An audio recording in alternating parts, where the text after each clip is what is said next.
Hello students, today we are having the day 7 video 5 and for class 10th. These are the numericals which we study related to food chain. Before we study about the numericals, we must recapitulate some facts related to food chain. So what is food chain? It's a straight link up of organisms which are dependent on each other for food or the transfer of matter and energy. Food chain के basic components कौन कौन से होते हैं? सबसे पहले level पे आपके पास आते हैं producers, then primary consumers, after that secondary consumers, then tertiary consumers and after that there may be scavengers और माइक्रो कंज्यूमर्स. माइक्रो कंज्यूमर्स में आते हैं आपके माइक्रो ऑर्गेनिजम्स और स्कैवेंजर्स में आते हैं आपके बर्ड्स जिनकी बॉडी के अंदर ऑर्गेनिक मैटर का डाइजेशन होता है. तो यहाँ हमारे पास सन अवेलेबल है. सन की एनर्जी को यूटिलाइज करके प्लांट्स की केवल ऐसे ऑर्गेनिज्म है जो इनऑर्गेनिक रॉ मैटर को ऑर्गेनिक मटेरियल में कन्वर्ट करते हैं and that organic matter is then later on consumed by other organisms. किसी भी फूड चेन में हर एक particular steps of food chain को हम कहते हैं ट्रॉफिक लेवल. ट्रॉफिक लेवल का पहला जो लेवल है it is always occupied by plants. Plants के बाद में इंसेक्ट्स, जो भी कैटेगरी, ऐसे कौन होंगे जो हर्बीवोर कैटेगरी से बिलोंग करते हैं. हर्बीवोर्स कौन होते हैं? जो प्लांट्स को कंज्यूम करेंगे. हर्बीवोर्स के बाद अगला नंबर आता है आपके प्राइमरी कार्निवोर्स का. प्राइमरी कार्निवोर्स और उसके बाद secondary then tertiary carnivores. It depends on that. But आपकी कुछ फीचर्स आपको याद होंगे कि सन जो है अल्टीमेट सोर्स ऑफ एनर्जी है और सन की एनर्जी का केवल 1%, जितने भी टोटल रेडिएशंस अर्थ सरफेस पर आते हैं उसमें से केवल 1 या 2% is termed as PAR. PAR क्या होते हैं? फोटोसिंथेटिकली एक्टिव रेडिएशंस जिन्हें प्लांट्स कंज्यूम करेंगे अपना फूड प्रिपेयर करने में. जितनी भी एनर्जी सन प्रोवाइड कर रहा है अर्थ सरफेस पे उसका केवल 1% प्लांट्स कंज्यूम करते हैं.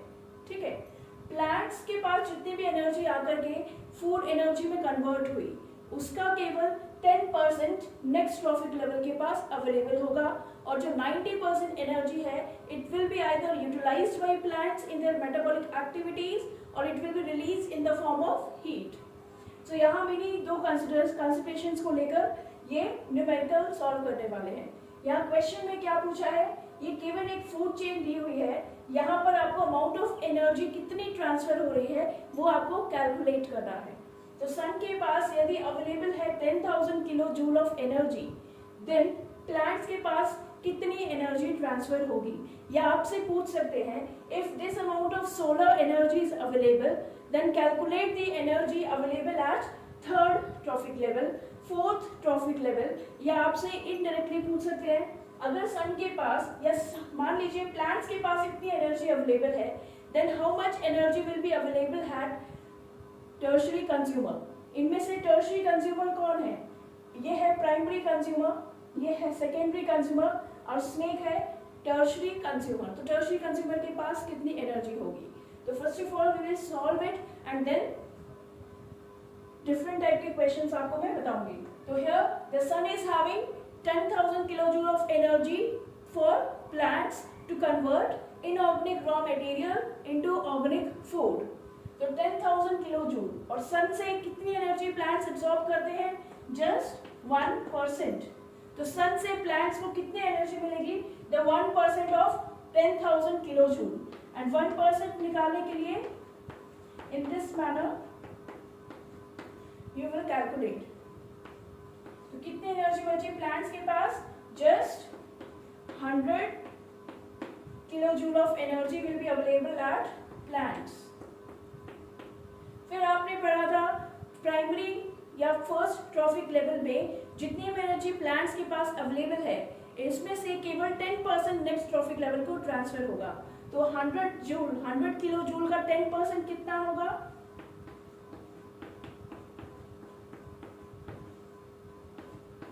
Only 10 kilojoule will be available at insect level or we can say at primary consumer level. अब इंसेक्ट के पास 10 किलोजूल ऑफ एनर्जी है तो अगले फ्रॉग के पास कितनी होगी? Just you can reduce the zero. Only 1 kilo joule. Snake के पास अगर आप इसे सॉल्व डायरेक्टली नहीं कर पाते हैं तो आप यहाँ सॉल्व कर सकते हैं।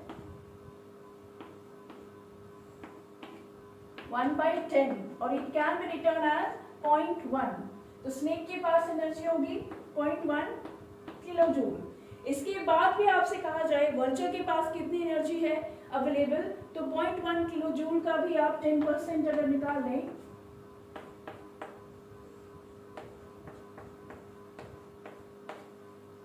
वन मोर,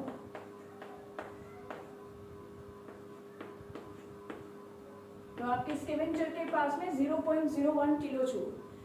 अब क्योंकि यहाँ पर एनर्जी बहुत ही लेस बची वल्चर के पास, इसीलिए जो वल्चर्स हैं या कोई भी स्नेक है ये अपने मल्टीपल कनेक्शंस को फाइंड आउट करते हैं, जहाँ इन्हें फ्रॉग पर अकेले डिपेंडेंट नहीं रहना पड़ेगा अपने फूड के लिए, क्योंकि इनके पास एनर्जी तो बहुत ही कम बच रही है। इसीलिए आपका एक और स्टेटमेंट यहाँ पर ऐड करती हूँ, यहाँ पे फूड चेन में यूनिडायरेक्शनल फ्लो ऑफ एनर्जी होती है, जिसकी वजह से लास्ट ट्रॉफिक लेवल के पास बहुत ही कम एनर्जी बचती है यूज करने के लिए। दैट्स वाई जितने भी ऑर्गेनिजम्स हैं वो मल्टीपल कनेक्शंस शो करते हैं। मल्टीपल कनेक्शंस जहाँ हमने पढ़ा था, interlinking of multiple kinds of food chain is known as food web, जहाँ पर स्टेबिलिटी भी मिलती है इकोसिस्टम को और ऑर्गेनिज्म को मल्टीपल अवेलेबिलिटीज होती है फूड की। जहाँ स्नेक को के लिए फ्रॉग पे डिपेंडेंट नहीं है, अगर फ्रॉग नहीं मिला तो किसी और अदर ऑर्गेनिज्म को ये कंज्यूम कर लेगा। तो यहाँ से रिलेटेड अब इस तरह से क्वेश्चन आ गया कि जहाँ या तो आपसे डायरेक्टली पूछ दिया कि कितनी एनर्जी ट्रांसफर हो रही है हर एक ट्रॉफिक लेवल पे, या फिर आपसे पूछ सकते हैं if 10,000 kilo joule of solar energy is available then how much energy will be obtained या available at frog level. Frog level कौन सा है? सेकेंडरी कंज्यूमर लेवल है। तो यहाँ पे 10,000 किलो जूल सोलर एनर्जी पूछा है, तो सोलर एनर्जी के लिए आप पहले प्लांट्स के लिए 1% निकालेंगे and then 10% for every other organism, जैसे अभी हमने सॉल्व किया। अगर आपको ऐसा दिया हो क्वेश्चन में कि 10,000 kilo joule of energy is available at first trophic level, तो यहाँ आप डायरेक्टली 10% हर एक इंडिविजुअल का हर एक ट्रॉफिक लेवल का निकालेंगे और आपको आंसर मिल जाएगा। आजकल एमसीक्यूज में भी क्वेश्चंस आते हैं, एमसीक्यूज में क्वेश्चंस आएंगे, आपको वल्चर की एनर्जी दे दी जाएगी 0.01 किलो जूल। अब वल्चर की कितनी है? 0.01 किलो जूल। आप निकालिए प्रोड्यूसर के पास कितनी है, इसको रिवर्स डायरेक्शन में दे सकते हैं। तो रिवर्स डायरेक्शन में दे दे अगर ये क्वेश्चन, तो हर एक लेवल पे आप इसको मल्टीप्लाई कर दें 10 से, तो आपको प्लांट्स का आंसर मिल जाएगा। बस आपको ये चीजें ध्यान में रखनी है, प्लांट्स प्रोड्यूसर लेवल पे होते हैं, प्राइमरी कंज्यूमर में हर्बीवोर्स होते हैं, सेकेंडरी कंज्यूमर में प्राइमरी कार्निवोर्स होते हैं और टर्शरी कंज्यूमर में आपके सेकेंडरी कार्निवोर्स होते हैं। इनसे आगे फूड चेन हम जनरली एग्जिस्ट नहीं होती है अर्थ सरफेस पर, क्योंकि लास्ट जो ट्रॉफिक लेवल है उसके पास एनर्जी बहुत ही मिनिमम बचती है यूटिलाइज करने के लिए। इसीलिए यहाँ स्टेबिलिटी इकोसिस्टम की मेंटेन करते हुए मल्टीपल कनेक्शंस आपको देखने को मिलेंगे विद दी फूड चेन्स। तो मल्टीपल या interconnections of food chain is known as food web. तो यहाँ सिर्फ दो ही बातें आपको कंसिडर करनी है। पहली, सन से जितनी एनर्जी प्लांट्स को मिलेगी दैट विल बी 1%, और कितनी प्रोड्यूसर से नेक्स्ट ट्रॉफिक लेवल के पास जाएगी 10%। हर एक ट्रॉफिक लेवल पे केवल एवरेज अमाउंट ऑफ एनर्जी जो ट्रांसफर होती है वो होती है 10% एनर्जी, ठीक है, और 90% जो है उसकी मेटाबॉलिक एक्टिविटीज में या हीट के फॉर्म में बाहर रिलीज हो जाती है। Is it clear? अगर किसी को कोई भी इश्यूज हो तो आप कमेंट्स में मुझसे पूछ सकते हैं। Thank you.